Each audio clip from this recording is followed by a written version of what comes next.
Welcome to the October 2025 FO exclusive. Last month, we covered the divided, not united States of America. Dollar will continue to lose its value, and economic pain and political turmoil around the world. This month, we'll cover three issues, but before that, per popular demand, here is a roundup of what happened this month, or some of the key events that happened this month. Obviously, we cannot cover everything. And if we miss out stuff, then please let us know, and we'll do better next time. All right. So this month, October 2025, it's been perhaps even more eventful than September 2025. Political drama continues in France. What's new has been going on since 1789. This is a particularly eventful episode. President Emmanuel Macron appointed Sébastien Lecornu as Prime Minister on 9 September. He resigned on 6 October 2025 because he could not win the confidence of the parliament. And now Macron, in his infinite wisdom, has reappointed Lecornu on 10th October. Reportedly, Macron and Lecornu are fond of drinking scotch together at Élysée Palace. Apparently, he's a very bright chap, but it remains to be seen if France can pass a budget. Things are in turmoil, to say the least. Now, something interesting happened in France. They have a post-work drink as opposed to drinking. A slightly different connotation. Well, exactly. And in France, Nicolas Sarkozy began his 5-year prison a month after the sentence was handed down. And why has he been packed off to prison? Because apparently he was using illicit Libyan campaign money. He's the first former French head of state to be jailed since Marshal Pétain, a Nazi collaborator. Monsieur Bling Bling, also known as l'Américain, is now in jail. By the way, he brought France into NATO many decades after Charles de Gaulle took France out, and he's a much reviled figure. There was a time when French political figures enjoyed a culture of impunity, and that is no longer the case. There has been a sea change in French political culture. There has been a sea change also in religious matters. King Charles and Pope Leo XIV prayed together in the Sistine Chapel during the British monarch's state visit to the Vatican. This is the first time this has happened since Henry VIII broke with the Catholic Church nearly 500 years ago. Now, obviously, Henry wanted to get a new hotty-totty wife, and the Pope was unwilling to oblige.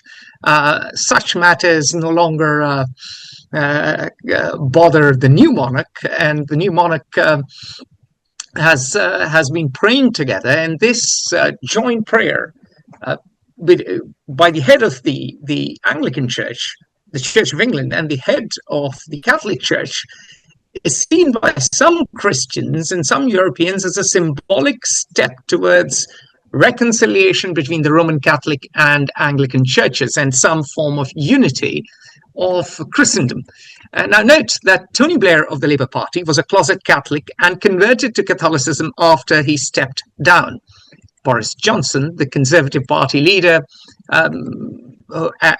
and dashing columnist, Brexiteer, Lord Falstaff, in his new incarnation, also claims to be a Catholic. And of course, Boris does not believe in having sex with condoms, as he reportedly said. Having sex with condoms is like eating chocolate with a wrapper on. Indubitably, Catholicism is the religion for him. Oh my God. In an interview with Michal Hussain, Nigel Farage of Reform UK also said that he was most disposed towards the Catholic Church because the Anglican Church doesn't stand for anything. Anyway, this is extremely symbolic, and some people on the right believe that this might be a first step towards Christendom reuniting for a new crusade against Islam. That may or may not be so. God. It may just be people becoming a bit more tolerant after 500 years.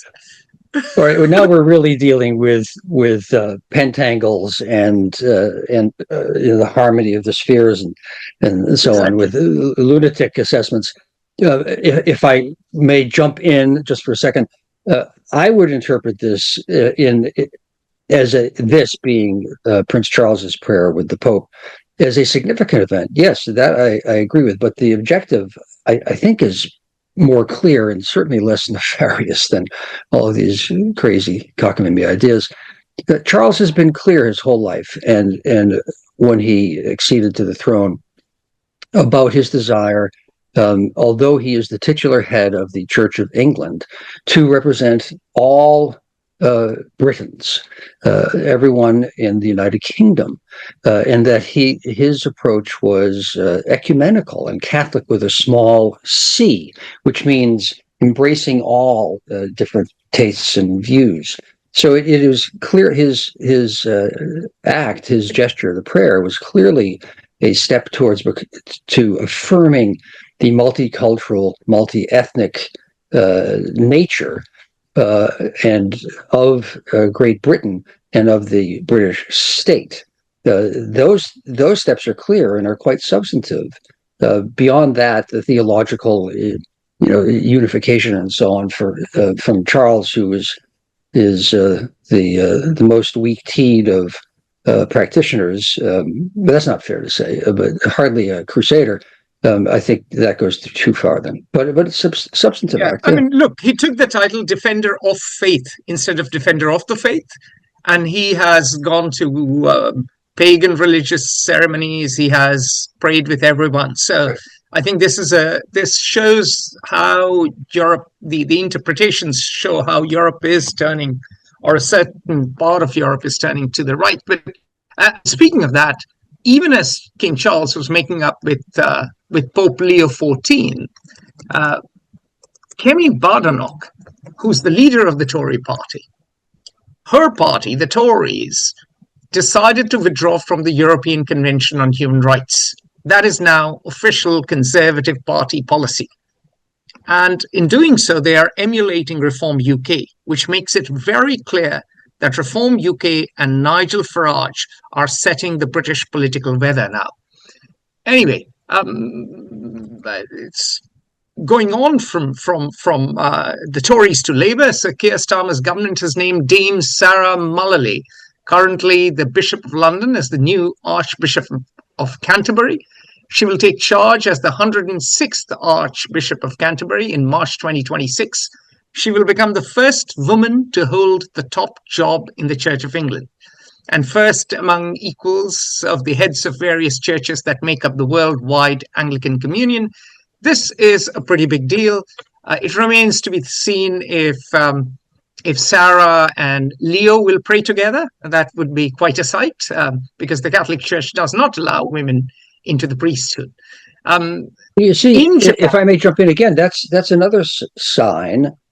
Forget sign. I mean, clear evidence of King Charles's approach to theology, religion, and the Church of England. She's the first female, as you said. This has been for millennia a divisive issue and a hard position of most, certainly the Catholic Church, but historically of Christianity, and that this now be the case in the Church of England is an affirmation of progressive interpretation of Anglican theology, but Christian theology too, in line with Charles's ecumenical approach to being king, and with regard to being the head of the Church of England by praying with the Pope. So these are in line and progressive, which is not meant to be an epithet or praise, but a characterization steps by Charles, which I personally find praiseworthy.